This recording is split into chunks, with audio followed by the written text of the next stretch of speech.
Ta parole est une lampe à mes pieds, une lumière sur mon sentier. Psaume 119, verset 105. La méditation.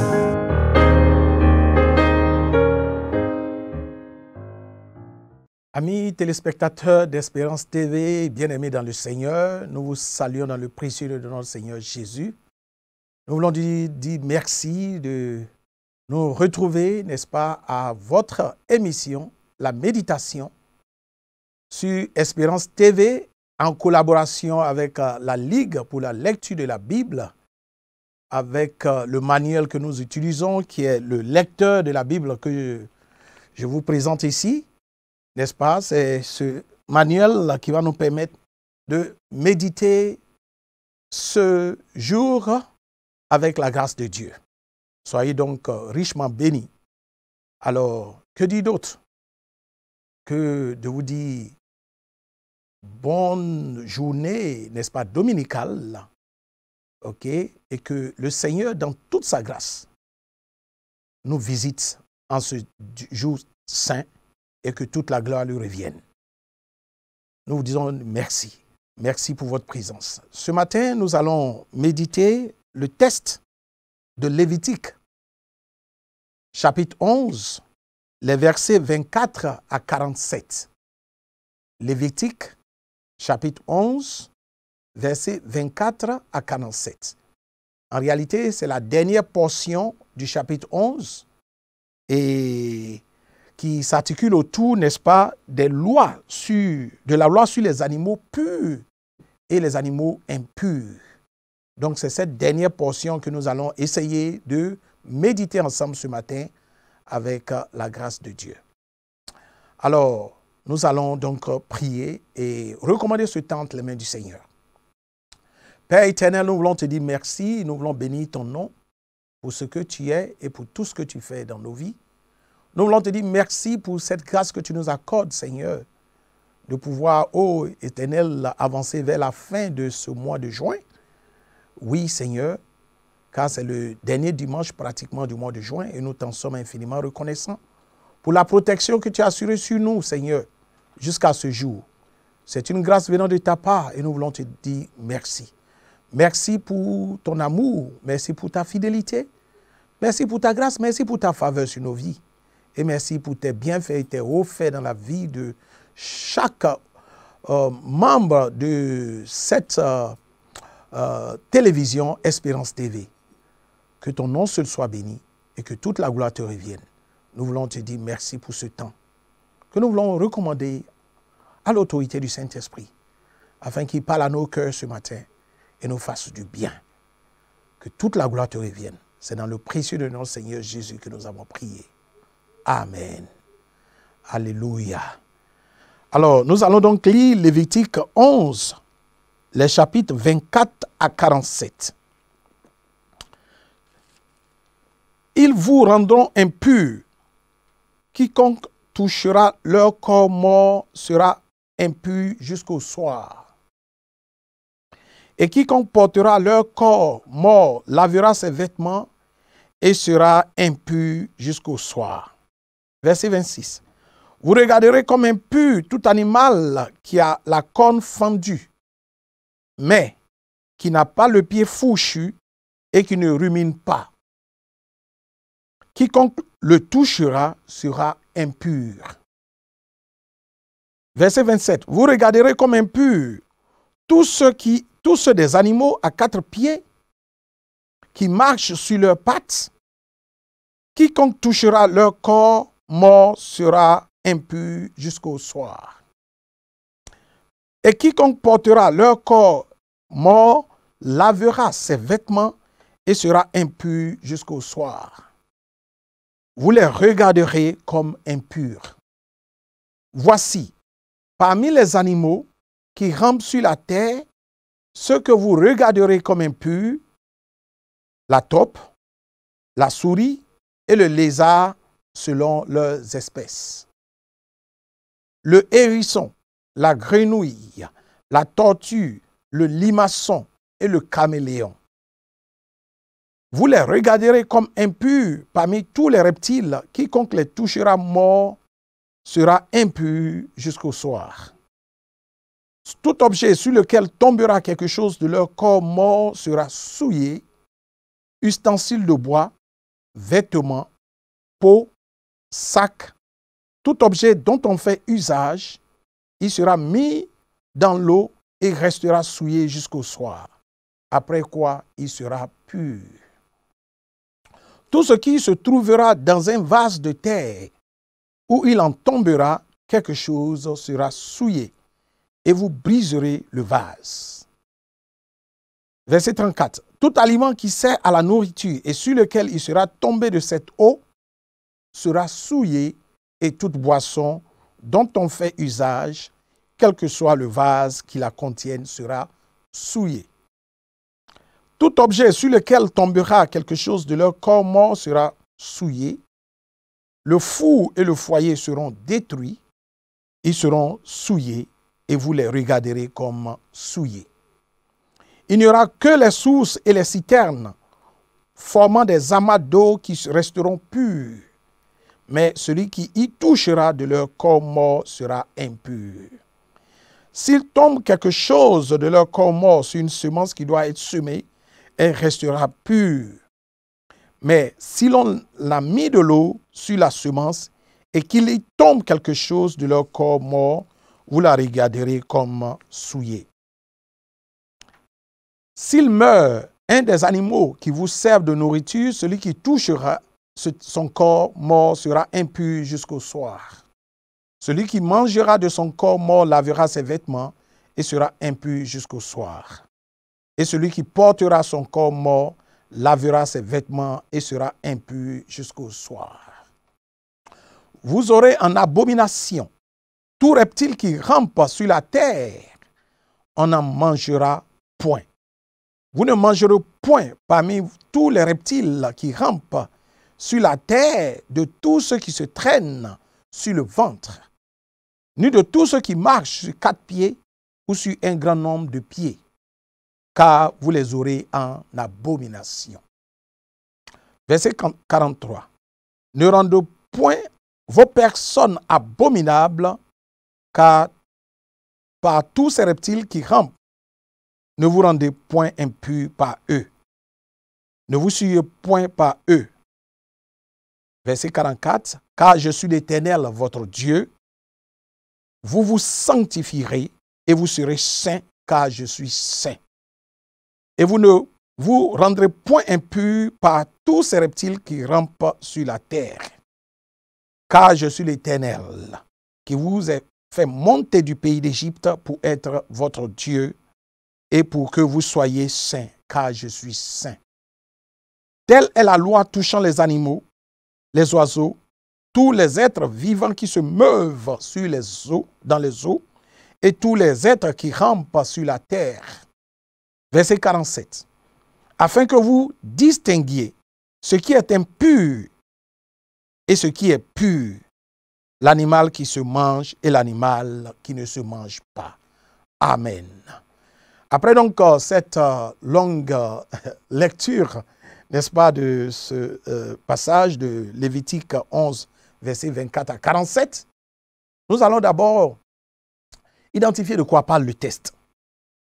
Il faut retenir que ce texte fait partie des lois alimentaires données par Dieu aux Israélites concernant la pureté et l'impureté. Ok, les rituels de pureté et d'impureté. Et ce texte se soumet à quelques... c'est un texte dynamique qui ne se soumet pas à une division, je veux dire, systématique. Pourquoi? Parce que tout tourne autour, n'est-ce pas, des animaux purs et des animaux impurs. Et ça, nous pouvons considérer ça comme étant la première partie. Et la deuxième partie sera, n'est-ce pas, consacrée à comment Dieu lui-même se présente, à savoir qu'il est un Dieu saint. Il dit, soyez saints, comme moi-même je suis saint. Tel il est, tel nous sommes. Donc, voici donc les deux axes que nous allons essayer de développer autour de 5 grands points que nous avons jugés utiles ok, au travers de ce test. Le verset 24 nous dit, « Ils vous rendront impurs. Quiconque touchera leur corps, mort sera impur jusqu'au soir. » Ici, il s'agit simplement d'une idée de contamination. Un animal qui meurt et dont on n'en connaît pas les causes,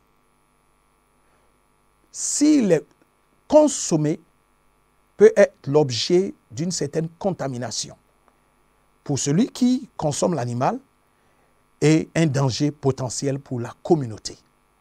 Alors, Dieu ici, dans la loi mosaïque, il a essayé de trouver des rituels où il identifie ce qui est pur de ce qui est impur.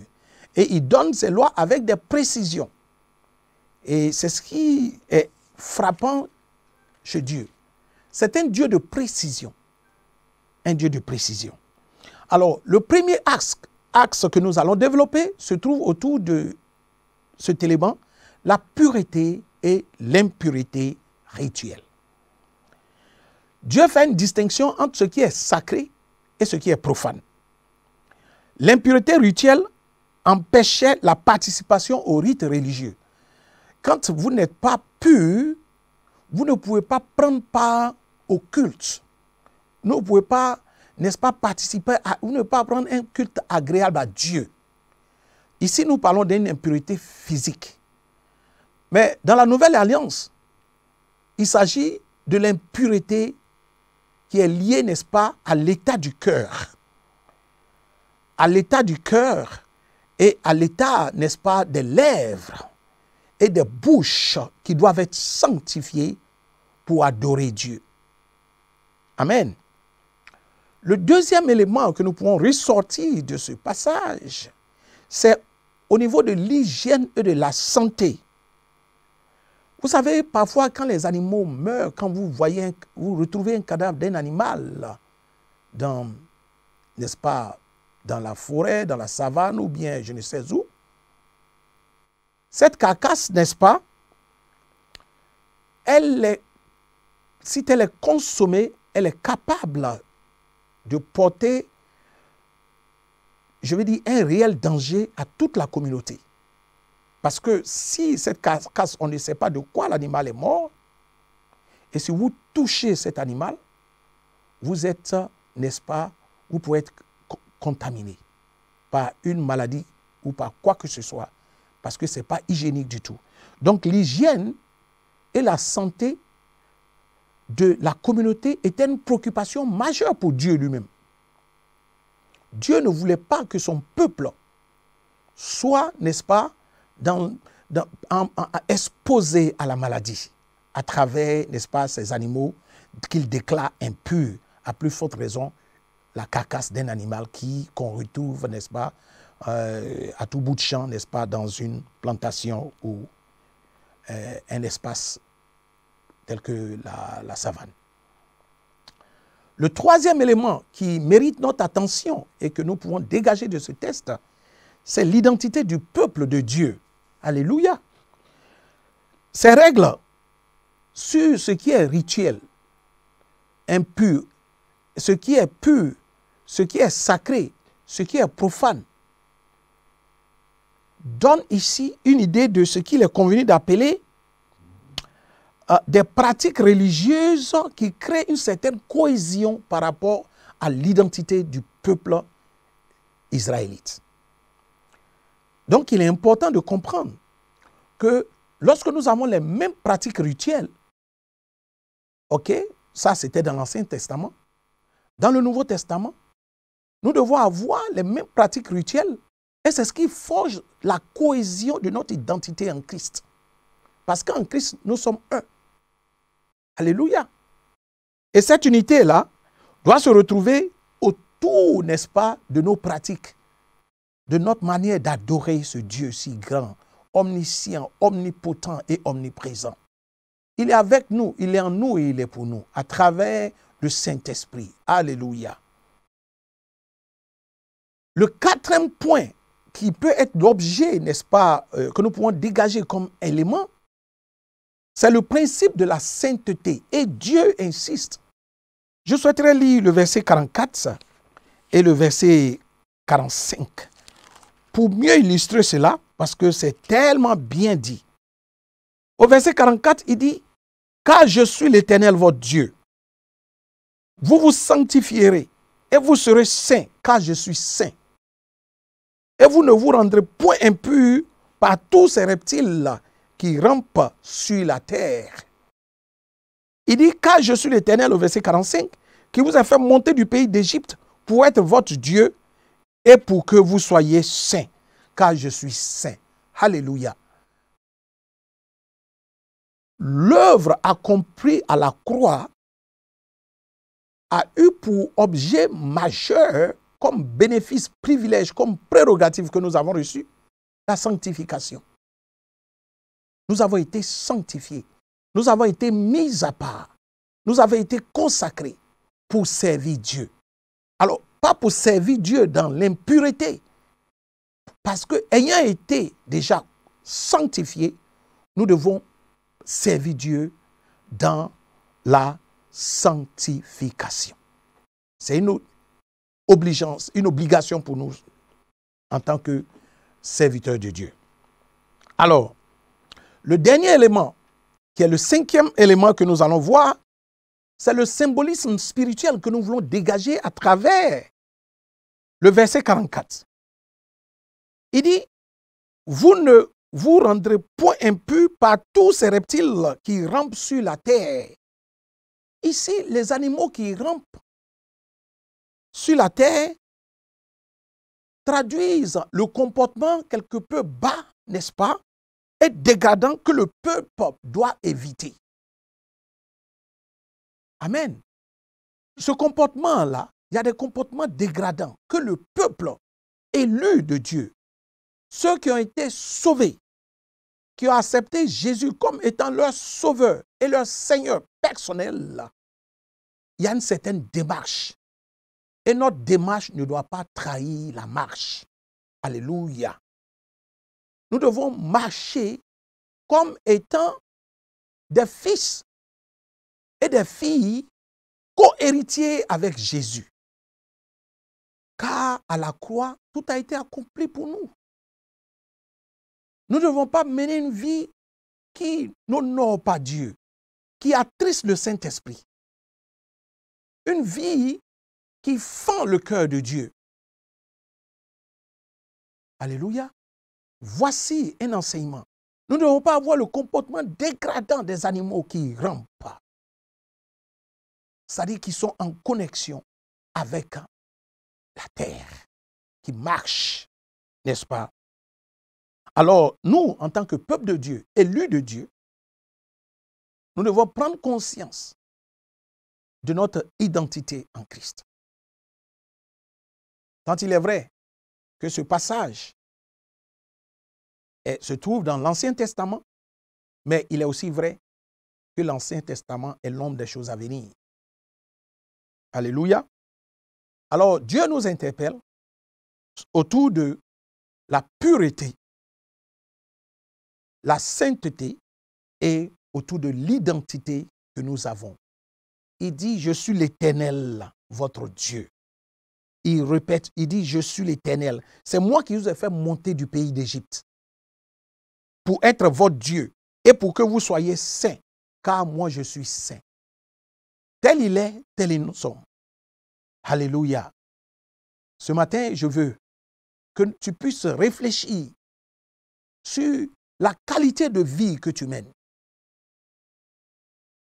Est-ce que tu es digne de marcher en conformité avec Dieu ou alors tu as encore des réglages à faire?